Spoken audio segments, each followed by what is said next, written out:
நீ எத்தனை கோயிலுக்கு போனாலும், எந்த சாமி முன்னாடி நின்னாலும் அங்க கேட்கிற அதே பதில் இதுதான். பெத்த தாய் தகப்பனை நல்லா பார்த்துக்கோ.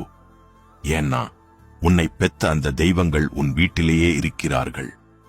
அப்பா பட்ட கஷ்டத்தை ஒரு நிமிஷம் யோசித்துப்பார்.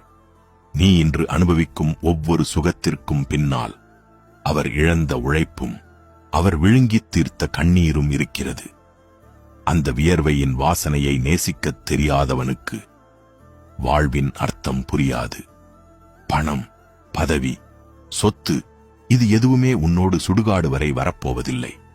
ஆனால் உன் தாய் தந்தையின் ஆசீர்வாதம் மட்டுமே உன்னை உயரத்தில் வைக்கும். அவர்கள் உயிருடன் இருக்கும்போது கொடுக்காத அன்பும் மரியாதையும் அவர்கள் போன பிறகு நீ செய்யும் சடங்குகளில் ஒரு துளி கூட இருக்காது. வயதான காலத்தில் அவர்களை பாரமாக பார்க்காதே. அவர்கள் உன் கூட இருப்பது உனக்கு கிடைத்த வரம். அன்பு என்பது அண்டை வீட்டுக்காரரிடம் இல்லை, உன் வீட்டிலேயே இருக்கிறது. உன்னை சுமந்தவர்களின் காலடியில் உன் உலகம் இருக்கிறது. அவர்களை நேசிப்பதே உன் வாழ்வின் மிகச்சிறந்த கௌரவம்.